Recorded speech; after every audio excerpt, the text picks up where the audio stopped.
la que recibió gran parte de Latinoamérica durante la década del 90. Luego tenemos el market seeking. En esta modalidad lo que hace el inversor extranjero es explotar el mercado doméstico a través de la instalación de filiales. Ustedes saben que las filiales de las empresas transnacionales no tienen independencia con relación a la casa matriz. Entonces también este tipo de modalidad es depredadora y no genera derrame favorable en el estado que la recibe. Luego tenemos efficiency seeking. ¿En qué consiste esta modalidad? En racionalizar la cadena productiva. Esto surgió como consecuencia de una economía interindustrial. Es cuando la cadena global de valor se divide. Supongamos, una empresa de automotores. En Detroit fabrican el motor, en la Argentina fabrican los frenos, en Brasil hacen los espejos retrovisores y luego en Corea ensamblan todo. Piquistone, por ejemplo. ¿Cómo? La empresa Piquistone. Claro, bueno, la mayor parte de las empresas multinacionales hoy en día se dedican a este tipo de producción porque les resulta más competitiva. Bueno, entonces consiste justamente en racionalizar la producción y elegir los estados para producir determinada cuestión que sean competitivos en eso. Bueno, este tipo de modalidad genera cierto derrame. ¿Por qué? Porque la empresa le tiene que enseñar al operario la técnica para la producción de esa mercadería. Y generalmente las empresas en esta modalidad establecen sucursales que tienen cierta independencia con relación a la casa matriz, a diferencia de las filiales.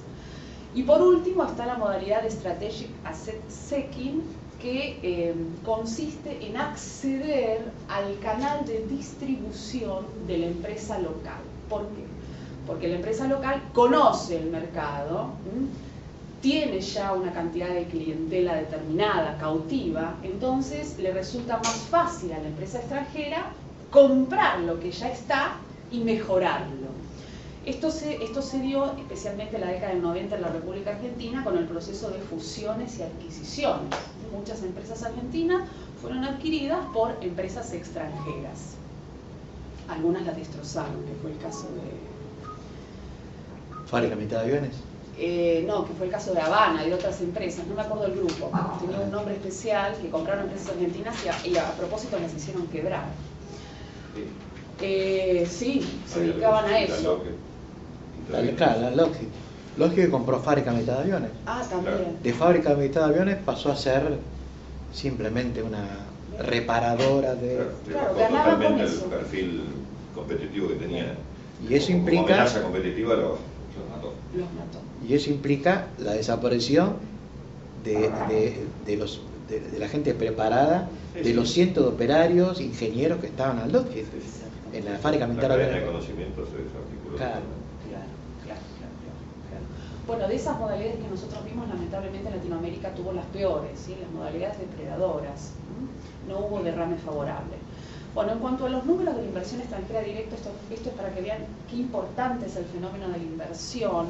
Vemos un gran salto a partir de la década del 80. En el periodo 1989 al 94, el promedio anual de inversión extranjera directa a países en vías de desarrollo fue de 59.6 millones de dólares y del 95 al 2000 saltó a 184.000 millones. Y si tomamos el nivel mundial, ya esto incluye también la inversión de países desarrollados hacia países desarrollados también. En el 80 de 616 millones se fue al 2000 a 6.3 billones. Entonces, digamos que es un fenómeno que los países desea tener. Bueno, hay dos grandes visiones con relación a la inversión extranjera directa, que el doctor Cacheiro Frías mencionó una solamente, voy a dar la otra también. Bueno, por un lado tenemos la visión de los países exportadores de capital y la visión de los países receptores de esa inversión. Los países inversores de capital consideran que la justicia de los países en vías de desarrollo es una justicia parcial, es una justicia corrupta, es lenta. Por lo tanto, buscan que, para el supuesto de conflicto con relación a su inversión, ese conflicto sea dirimido ante un tribunal internacional o en el menor grado en su tribunal, digamos que si el inversor es de los Estados Unidos, que sea resuelta por un tribunal de los Estados Unidos. Tratan de salirse de la jurisdicción local y de la aplicación de la ley local, por lo que acabo de mencionar. Además, pretenden obtener exenciones impositivas, esto es para beneficiar la inversión, entre otras tantas cosas, y eliminar las trabas burocráticas. Y por otro lado, pretenden tener un mejor trato que el inversor local. Es decir, ni siquiera un igual trato, sino mejor. Esto, si yo me pongo en la posición del inversor extranjero, resulta lógico, porque el inversor extranjero trae mucho dinero. Entonces pretende que ese dinero que traiga tenga garantías. Y por el otro lado está la visión de los países receptores de capital, que es totalmente contraria, ¿sí? Desde ya no reconocen que la justicia sea corrupta, no reconocen que sea parcial, no reconocen que sea lenta, por lo tanto justifican la actuación de los tribunales locales y de la aplicación de la ley local, que tal como está, y por otro lado sostienen que lo correcto sería no un mejor trato al inversor extranjero, sino un igual trato del inversor extranjero con relación al inversor local. Todos los tratos que yo le otorgo al inversor local deben ser los mismos que aquellos que le tengo que dar al inversor extranjero, ¿sí? Bueno, estas dos posiciones se han encontrado y han estado en tensión históricamente, y la Argentina ha tomado posición de un lado y del otro. Es lo que vamos a ver acto seguido. Luego ustedes verán en qué posición se encontrarán. Bueno, vamos a los antecedentes históricos que van a ir de una posición a la otra. El primer antecedente en materia de inversiones los tenemos con relación a los tratados de amistad, comercio y navegación del siglo XIX. Si bien estos tratados no se refieren específicamente a la inversión extranjera, contenían cláusulas de importancia para el inversor extranjero, como por ejemplo, libre circulación de personas, como por ejemplo, inviolabilidad de la propiedad. Otro de los principios, que el extranjero tenga acceso a la justicia, ¿sí? Y que se respete el debido proceso, porque incluso en algunos estados se le reconocía al extranjero la posibilidad de acceder a la justicia en caso de controversia. Bueno, desde ya que entonces estos principios eran favorables para el inversor. Estos tratados de amistad en la mayor parte de los países de Latinoamérica no fueron renovados durante el siglo XX. ¿Por qué? Porque se adoptó una posición distinta y que caracterizó al derecho internacional latinoamericano, que son las siglas que figuran ahí, DIL, Derecho Internacional Latinoamericano, que se diferenció del derecho internacional europeo, esencialmente basado en tres doctrinas, que son, no sé si se las explicaste vos. No. Bueno, pero ayúdame, porque el doctor es especialista en Derecho Internacional Público. La doctrina Drago, o completame lo que diga, la doctrina Calvo y la doctrina Irigoyen, que supongo que las deben conocer ustedes. Bueno, la doctrina Drago surgió como consecuencia de una comunicación del ministro Drago al gobierno de los Estados Unidos en 1902 y como resultado del bloqueo y bombardeo de la aduana venezolana por una fuerza conjunta de los gobiernos de Italia, Inglaterra y Alemania. Bueno, en esa ocasión el ministro Drago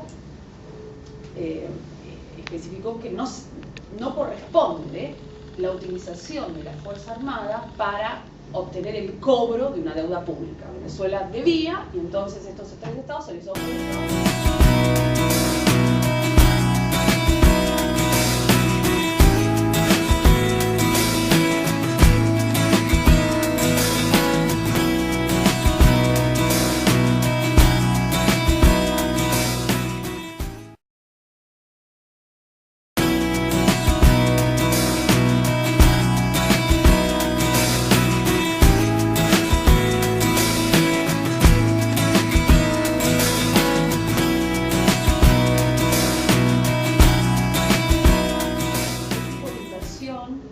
extranjera es la que recibió gran parte de Latinoamérica durante la década del 90.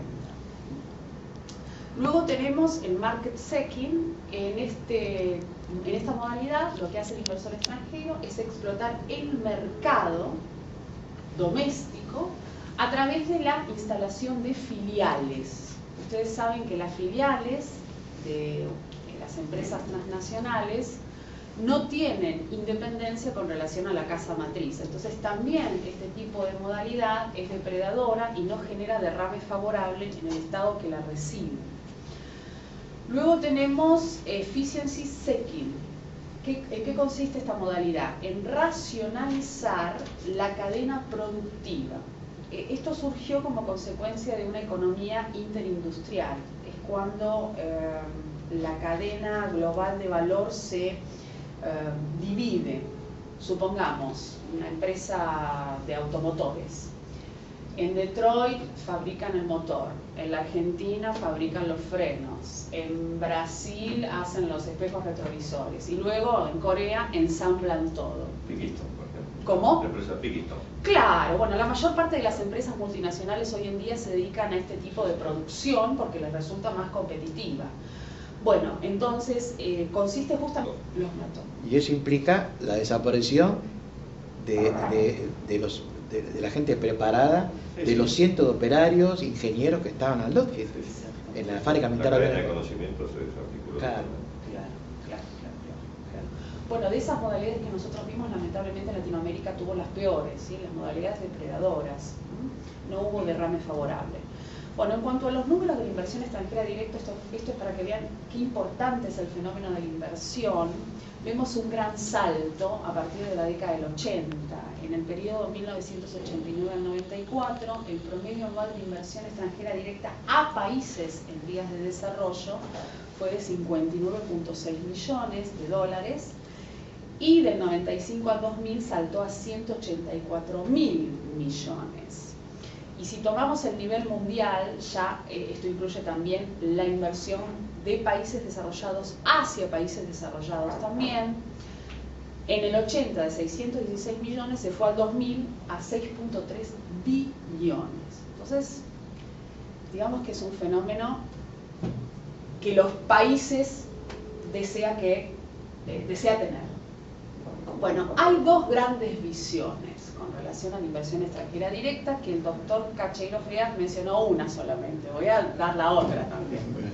Bueno, por un lado tenemos la visión de los países exportadores de capital y la visión de los países receptores de esa inversión. Los países inversores de capital consideran, por otro lado, sostienen que lo correcto sería no un mejor trato al inversor extranjero, sino un igual trato del inversor extranjero con relación al inversor local. Todos los tratos que yo le otorgo al inversor local deben ser los mismos que aquellos que le tengo que dar al inversor extranjero. ¿Sí? Bueno, estas dos posiciones se han encontrado y han estado en tensión históricamente. Y la Argentina ha tomado posición de un lado y del otro. Es lo que vamos a ver acto seguido. Luego ustedes verán en qué posición se encontrarán. Bueno, vamos a los antecedentes históricos que van a ir de una posición a la otra. El primer antecedente en materia de inversiones los tenemos con relación a los tratados de amistad, comercio y navegación del siglo XIX. Si bien estos tratados no se refieren específicamente a la inversión extranjera, contenían cláusulas de importancia para el inversor extranjero, como por ejemplo, libre circulación de personas, como por ejemplo, inviolabilidad de la propiedad. Otro de los principios, que el extranjero tenga acceso a la justicia, ¿sí? Y que se respete el debido proceso, porque incluso en algunos estados se le reconocía al extranjero la posibilidad de acceder a la justicia en caso de controversia. Bueno, desde ya que entonces estos principios eran favorables para el inversor. Estos tratados de amistad en la mayoría racionalizar la producción y elegir los estados para producir determinada cuestión que sean competitivos en eso. Bueno, este tipo de modalidad genera cierto derrame. ¿Por qué? Porque la empresa le tiene que enseñar al operario la técnica para la producción de esa mercadería. Y generalmente las empresas en esta modalidad establecen sucursales que tienen cierta independencia con relación a la casa matriz, a diferencia de las filiales. Y por último está la modalidad de Strategic Asset Seeking, que consiste en acceder al canal de distribución de la empresa local. ¿Por qué? Porque la empresa local conoce el mercado, tiene ya una cantidad de clientela determinada, cautiva, entonces le resulta más fácil a la empresa extranjera comprar lo que ya está y mejorarlo. Esto se dio especialmente en la década del 90 en la República Argentina con el proceso de fusiones y adquisiciones. Muchas empresas argentinas fueron adquiridas por empresas extranjeras. Algunas las destrozaron, que fue el caso de... ¿Fábrica Mitad de Aviones? No, que fue el caso de Habana, de otras empresas, no me acuerdo el grupo. Tenía un nombre especial que compraron empresas argentinas y a propósito las hicieron quebrar. Sí, se dedicaban a eso. Claro, la Lockheed. Lockheed compró Fábrica Mitad de Aviones. Ah, también. De Fábrica Mitad de Aviones pasó a ser simplemente una reparadora de... Claro, ganaba con totalmente eso. el perfil competitivo que tenía. Y eso Como implica... amenaza competitiva que la justicia de los países en vías de desarrollo es una justicia parcial, es una justicia corrupta, es lenta.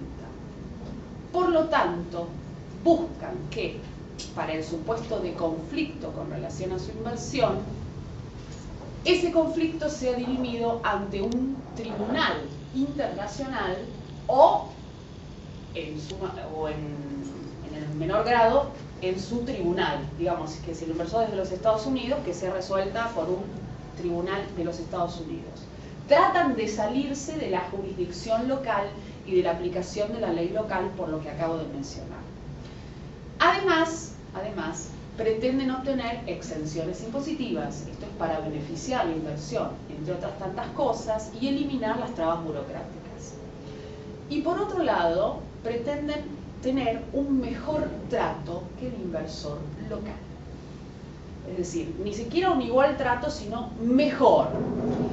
Esto, si yo me pongo en la posición del inversor extranjero, resulta lógico, porque el inversor extranjero trae mucho dinero. Entonces pretende que ese dinero que traiga tenga garantías.